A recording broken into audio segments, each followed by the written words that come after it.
Izin memperkenalkan diri, nama saya Adolf Medoreno dari kelas 15, ingin mempresentasikan tugas video sosiologi. A. Sejarah sosiologi di Amerika dan Eropa. Pengertian sosiologi adalah bagian dari filsafat sosial yang membahas masyarakat. Namun, pembahasan masih pada hal-hal yang menarik perhatian umum, seperti kekuasaan dan konflik sosial. Seiringnya waktu berjalan, pembahasan mulai meliputi tatanan kehidupan yang diharapkan masyarakat dan norma-norma yang harus ditaati masyarakat. Sejarah sosiologi menurut para ahli. Sejarah sosiologi menurut Brigitte Berger dan Peter L. Berger, sosiologi berkembang menjadi ilmu yang berdiri sendiri karena adanya ancaman terhadap tataan sosial yang selama ini dianggap seharusnya terima saja, atau threat to the taken for granted world. Sejarah sosiologi menurut para ahli.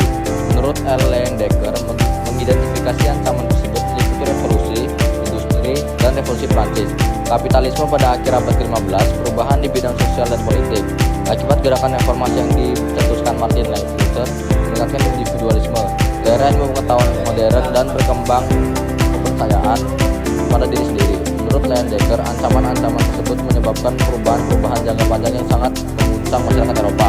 Sejarah sosiologi menurut para ahli. Menurut Anthony Giddens, menyatakan bahwa latar belakang lahirnya sosiologi adalah rangkaian perubahan besar yang disebabkan oleh dua revolusi besar yang terjadi di Eropa pada abad ke-18 dan abad ke-19. Sejarah sosiologi menurut para ahli. Menurut Auguste Comte, revolusi Prancis, masyarakat yang dilandas keras dengan konflik antar kelas.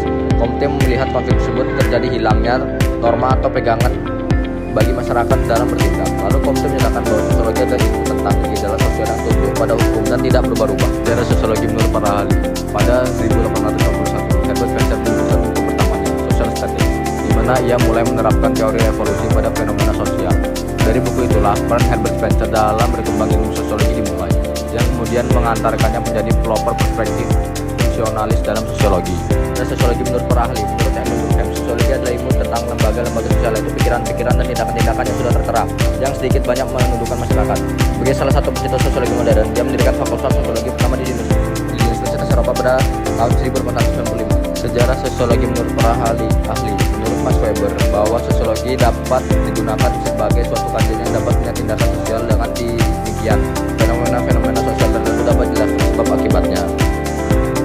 Sejarah perkembangan sosiologi di Indonesia. Sosiologi di Indonesia dimulai sejak tahun 1934 sampai 1935. Ketika Sekolah Tinggi Hukum Jakarta mengadakan kuliah ilmu sosiologi. Sosiologi pada saat itu dijadikan sebagai mata kuliah tambahan karena memang sosiologi belum dijadikan sebagai spesialis ilmu yang berdiri sendiri.